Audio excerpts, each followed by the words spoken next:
Nah, berkaitan ya kita melanjutkan lagi. Nah, kan memang topiknya itu adalah mengenai penilaian kinerja atau asesmen kinerja. Nah, asesmen kinerja itu dipakai ke dalam dua asesmen. Nah, formative assessment dan assessment for learning. Nah, ini dipakai untuk dua. Sebelum-sebelumnya mungkin membahas perbedaan-perbedaannya. Nah, yang di bagian ini juga masih dalam konteks membahas perbedaan-perbedaannya. Kemudian ini sering dihubungkan dengan konsep konsep yang lain, tapi maksudnya konsep yang lain berhubungan sama sumatifnya. Ya, belum tahu nanti bagaimana pembahasan bukunya gitu ya di halaman berikutnya. Nah, ini agak menyinggung. Jadi ada formative assessment dan assessment for learning. Nah, ini kemudian dikaitkan sama summative assessment dan assessment for learning juga. Jadi ada assessment for learning sama assessment for learning. Nah, di ini mah cakupannya hanya satu paragraf yang menuliskan hal ini di bagian yang saya baca. Nah, summative assessment hasil belajar merupakan capaian akhir gitu ya. Jadi kelihatannya kata kunci sumatif di sini adalah akhir program pembelajaran. Nah, kelihatannya sumatif itu bagian akhir. Kemudian, kalau assessment for learning itu hasil belajar merupakan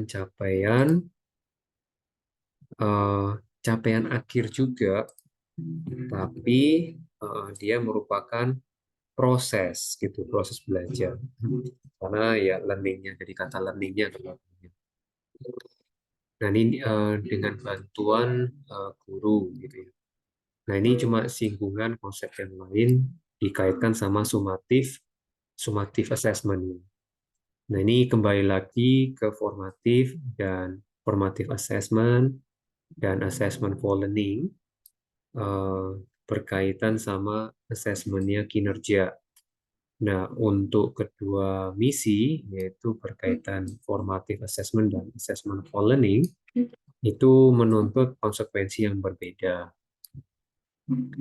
Untuk yang assessment-nya, gitu ya, untuk yang formative assessment, itu memang dua-duanya menggunakan tugas sama rubrik yang sama, tetapi peruntukannya ada bedanya. Kalau tugas dan rubriknya digunakan guru untuk mengumpulkan informasi. Jadi mengumpulkan informasi tentang murid gitu ya. Nah, ini mengumpulkan informasi. Kemudian kalau yang for learning itu dipakai oleh oleh murid itu untuk mengembangkan potensinya. Nah, di sini apakah permainan bahasa atau enggak? Kayaknya tentunya enggak rasanya. Di sini ada tertulis assessment for learning dan assessment as learning. Jadi memang kelihatannya dalam bahasa itu lebih detail gitu ya. Ada yang untuk proses atau untuk pembelajarannya, ada yang di mana assessment itu dipakai untuk mengembangkan kompetensi. Yang saya rasa ini yang dimaksud. Dia menggunakan assessment itu sebagai si muridnya itu untuk belajar. Ya, jadi agak sedikit muncul apa ya? Ternyata tugas sama rubrik itu ya bisa dipakai untuk belajar, kurang lebih gitu. Jadi makanya ditekankan ada rubrik dan apa tugas beserta rubrik itu ya lebih mengarahkan. Nah, kemudian sebagai detail dari assessment is learning, jadi tugas dan rubrik itu sebagai sarana belajar buat murid.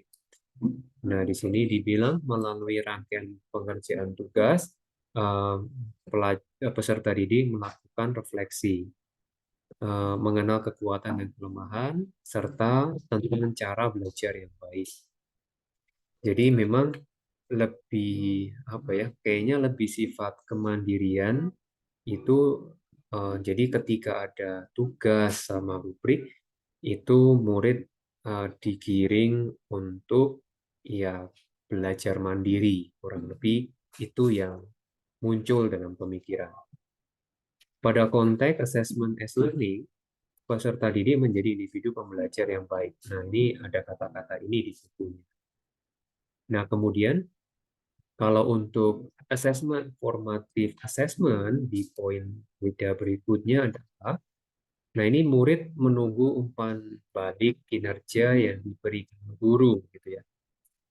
Jadi semacam perlu umpan balik ya. Nah, jadi saya juga sebenarnya masih bingung ya, umpan balik kok banyak banget rasanya umpan balik. Nah, ini ya akan jadi beban juga ya buat guru, tapi cuma masih belum jelas gitu ya arahnya gimana.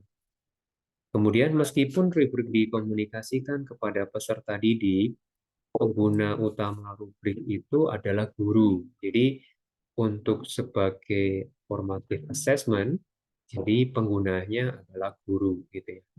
Nah, seperti jadinya terlihat formative assessment itu dilakukan lebih ke arah guru untuk keperluannya. Nah, kemudian jadinya sepertinya satu karena memang tugas dan rubrik. Nah, cuma untuk murid dibilang assessment for learning dan kemudian untuk guru dipakai untuk mengumpulkan informasi jadi formative assessment. Nah, ini jadi baru ngeh. Saya pikir dua hal yang berbeda tadinya. Nah, assessment for learning di sini peserta didik turut membangun umpan balik. Kemudian peserta didik bisa melakukan refleksi secara berkesinambungan. Kata-kata berkesinambungan itu ia merupakan rangkaian dari asesmen kinerja ini, gitu ya. Asesmen kinerja memang ada 4: portofolio, tes praktikum, terus kemudian ada produk ya ada 4 gitu. Nah, nah nggak hafal, katanya belum hafal. Nah, di sini kemudian peserta didik memonitor perkembangan kinerjanya karena turut melakukan penilaian. Nah, di sini saya juga masih bingung. Gimana caranya si peserta didik itu turut melakukan penilaian? Apakah mungkin yang dimaksud itu adalah peer yang murid peer assessment antara murid-murid? Apakah itu gitu ya? Nah, masih belum menangkap dengan jelas. Nah, ini pengguna utama yaitu peserta didik. Nah, di sini ada informasi dari hasil penelitian. Jadi ada 3 hal, yaitu umpan balik, kemudian pemberian motivasi, kemudian self-regulated learning.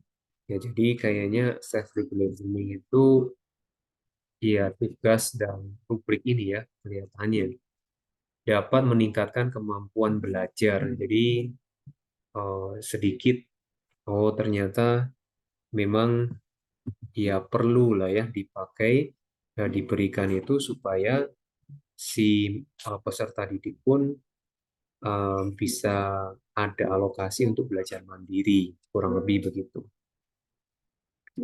Oke, sampai di sini. Nanti pas berikutnya itu ada bagian pendetailan berkaitan sama hasil penelitian ini. Oke, sampai di sini dulu. Nah, ya kita boleh tukar pikiran.